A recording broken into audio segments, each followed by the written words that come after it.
सदगुरु जोगी पीर धाम से समझेंगे कि गुरु कृपा से भगवान मिलते हैं कि भगवान कृपा से गुरु, इस बात को समझेंगे। तो भगवान की कृपा से गुरु मिले क्योंकि भगवान ने हमारा 84 लाख योनियों का हिसाब रखा कि अब इसका 84 लाख योनियां बीत गई है, अब इसको मनुष्य जीवन देने की बारी आई है। अगर भगवान हिसाब ही नहीं रखते तो कभी मनुष्य जीवन मिलता ही नहीं। तो 3 तरह के कर्म होते हैं, संचित जो जन्म जन्मांतर किए, प्रारब्ध किस्मत जो भोग रहे हैं, और क्रियामान जो आज कर रहे हैं। तो संचित कर्मों के पुण्य के आधार पे भगवान 84 लाख में घूमने के बाद हमें नर नारी का चोला प्रदान करता है, और अंदर हमारे पुण्य जो हमने अच्छे कर्म किए उनका हिसाब लेके बैठा है, उनके आधार पे मानव चोला प्रदान करता है, और हमें अंदर गुरु बनाने की चाहत पैदा कर देता है कि भी गुरु बनाओ, गुरु बिना तो गति नहीं होगी। और जिसके बहुत ज्यादा पुण्य उदय होते हैं, अनंत जन्मों के, वो एक पूर्ण गुरु की शरण में चले जाते हैं। तो ये सारा काम हमने अच्छा काम किया तो हमने तो कर्म किया, वो तो जड़ है, लेकिन उसको फल में परिवर्तन किसने किया? भगवान ने। और ये हिसाब किसने रखा कि हमने तो 84 लाख शरीरों में से अब कितने शरीर बदल लिए हैं, तो वो भी भगवान ने रखा। हमने पिछले जन्म में कितनी साधना की, कितनी शरणागति की, कितनी सेवा की, कितना प्रवचन सुना, कितनी गुरु के साथ संगत की सेवा की, धाम की सेवा की। तुम तो मर जाओगे, इसका हिसाब कौन रखेगा? तो इसका हिसाब भी भगवान रखेगा। तो भगवान की कृपा से गुरु मिलते हैं, ये इसलिए कहा जाता है क्योंकि भगवान हमारा हिसाब रखता है, और प्लस हम जो कर्म कर रहे हैं उनको फल में परिवर्तन करता है। तो ऐसे जब 84 लाख में से संचित कर्मों के बहुत सारे पुण्य उदय होते हैं तो मानव शरीर मिल गया उस लड़ी बार 84 लाख शरीरों में चलते हुए। प्लस अब अंदर गुरु बनाने की और पुण्य उदय हुए, बहुत ज्यादा गुरु बनाने की चाहत आ गई, भी गुरु बनाए, और बहुत ज्यादा पुण्य थे तो अच्छा गुरु, पूर्ण गुरु से हम मिले। क्योंकि पुरानी कमाई जो थी, साधना थी, सेवा थी, भजन था, सिमरन था, ये हमने कर रखा था, इसलिए हमें पिछली कमाई भी थी और भगवान ने कृपा भी की, तो हमें एक अच्छा और पूर्ण गुरु मिल जाता है। अगर वो बहुत कम कमाई हो तो लोग भटक भी जाते हैं गुरु की दुनिया में, भटके ही हुए। रामचंद्र कह गए सिया से, ऐसा कलयुग आएगा, हंस जुगेगा दाना, कौआ मोती खाएगा, कि कलयुग में गुरुओं की अंबाड़ आएगी, नकली गुरुओं की अंबाड़, कच्चे गुरुओं की अंबाड़ आएगी, मतलब बाढ़ आ जाएगी, फ्लड आ जाएगा। किसी किसी को पूर्ण गुरु मिलेंगे, लाखों करोड़ों में से किसी एक एक को लोग रश देख के, बस भीड़ देख के ही जुड़ते जाएंगे, और एंड में मरने के बाद नर्क में रश होता है। सतलोक सचखंड में कोई रश नहीं है अच्छे लोगों में जाने वाले, उंगलियों पे गिनते जा सकते हैं। तो फिर ये कहाँ जा रहे हैं कि यहाँ वकील के पास बहुत रश है, डॉक्टर के पास बहुत रश है, तो ये वहां वोटें पड़ रही है। ये फार्मूला संतों पे नहीं चलता, भगवान पे नहीं चलता। उनके अंदर श्रोत्रिय ब्रह्मनिष्ठ पूर्णता परखी जाती है, उनका ज्ञान परखा जाता है, शास्त्रों वेदों से जो प्रमाणित होता है। पीछे हमने पूर्ण गुरु की परिभाषा बताई, उसके गुण बताए। अगर वो सारी चीजें पास है तब उस गुरु का तुम्हें फायदा, नहीं तो कोई फायदा नहीं होगा तुम्हें।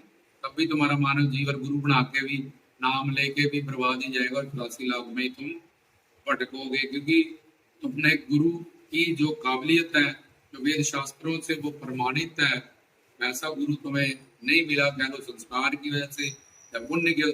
तो भगवान की कृपा से भगवान हिसाब रखने वाला, और हमें गुरु से संकल्प उठा के अंदर गुरु बनाने की चाह पैदा करने वाला, और अपने संस्कार पुण्य उदय के हिसाब से हमें संतों से मिलाने वाला है। फिर धीरे धीरे वह हम प्रवचन सुन के आत्मा क्या है, परमात्मा क्या है, संसार क्या है, हम कहाँ से आए हैं, हमारा कौन है, ये सारी बातें प्राप्त कर लेते हैं।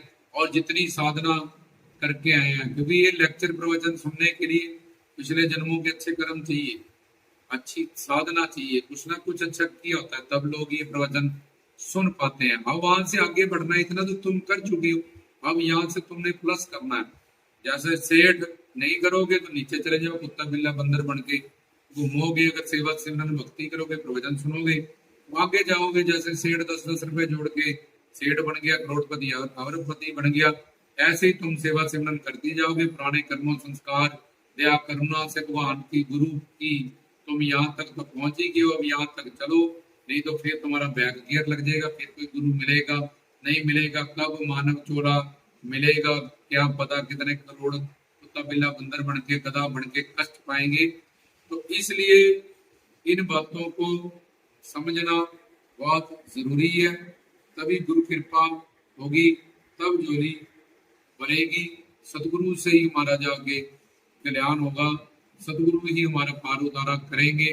तब भगवान की कृपा गुरु से मिलाया क्यों लिखा है, अब गुरु कृपा से भगवान मिलेगा, क्योंकि गुरु ही हमें ब्रह्म ज्ञान प्रदान करेगा, तत्व ज्ञान तन मन धन शुद्ध करने के लिए सेवा सिमरन से जोड़ेगा, हमारे पापों को नष्ट करेगा, पिछले भविष्य और वर्तमान ठीक करेगा, उसकी जिम्मेवारी लेगा। अगर शरणागत है उसके हुक्म में तो तीनों लोग में सहायता करेगा, और फिर हमें एंड में एक दिव्य शरीर, ये शरीर जब हमारा छिन जाएगा तो अपने लोग जाने के लिए एक दिव्य शरीर प्रदान करेगा, दिव्य लोक में निवास देगा, वह अपनी दिव्य अलौकिक सेवा प्रदान करेगा।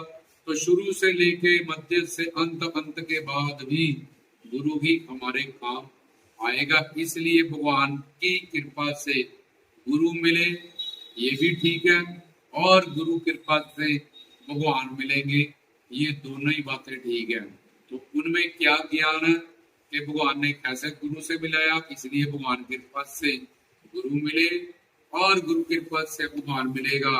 ये तो गुरु ब्रह्मा ब्रह्म ज्ञान देगा, गुरु विष्णु पापों को जितना ज्ञान दे दिया उसकी रक्षा करेगा, बचे हुआ ज्ञान देने की जिम्मेवारी लेगा।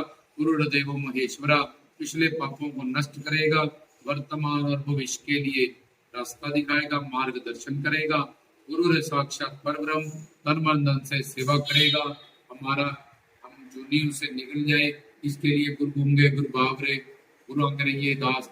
जैसे दो बच्चे हैं, एक बच्चा खेल रहा है, आगे में हाथ डाल रहा है, माँ उसको डांट देती है, दूसरा बच्चा शरारती कर रहा है, उसको कुछ नहीं कहती। इसलिए गुरु जिस पे फोकस करता है, ध्यान करता है, उसको डांटता भी है, संगत में भी डांटता है, उसको करीबी संयोग वियोग विरहा हर तरह से कि ये भाई शुद्ध हो जाए और 84 लाख से निकल जाए, उन पे वो फोकस करते हैं, ध्यान करते हैं। ये माँ ने मुझ पे ध्यान किया तभी तो डांटा, मैं गलत काम कर रहा था मेरे फायदे के लिए। इसलिए जिसको अपना समझते हैं उस पर हर तरीका से उसको सुधारने की वो कोशिश करते हैं, ताकि इसके जीवन का कल्याण हो जाए, इसके कुछ अच्छे पुण्य संस्कार उदय हुए, जो मेरे पास ये आया जब आई और जुड़ी, तो इतने तो पहले इसके अच्छे कर्म थे और उनकी करुणा कृपा हुई भगवान की। अब इसको यहाँ से आगे बढ़ाएं ताकि बैक ना चला जाए। अपनी जो साधना इसकी बची है, जैसे 100% में पानी जाएगा, उबड़ जाएगा, 2 लकड़ियों को किसते रहोगे, आग निकल जाएगी, पानी को खोदते रहोगे, तो उसमें जमीन को खोदते रहोगे, पानी एक दिशा में चलते रहोगे, तो उसके पास जाते रहो। गुरु हमें इस सफर में आगे बढ़ाता है, और उन्हीं की तन मन देवत से शरणागति से ही, उनके साथ से, उनकी कंपनी से, उनके प्रवचनों से ही हम इस रास्ते पे चल सकते हैं। वो बार बार शाब्दिक ज्ञान देके हमारी गलतियों का पता चलता है, हमारी कमियों का पता चलता है, हम कहाँ चूक रहे हैं, क्या क्या हम अनर्थ कर रहे हैं अपना, उन सबको हम निकालते रहते हैं, और फिर हमारी साधना बढ़ती रहती है। तो इसलिए भगवत कृपा से गुरु मिलेंगे, गुरु कृपा से फिर भगवान मिलेगा। इस पे तो गुरु पूजा आने वाली, हमने बहुत सारे प्रवचन गुरु पे रिकॉर्ड किए, आगे भी करते जाएंगे। दोनों ही बातें ये सच है और सिद्ध की गई। तो भगवत कृपा से गुरु, गुरु कृपा से भगवान कैसे मिलते हैं, रामदास की तरफ से जय।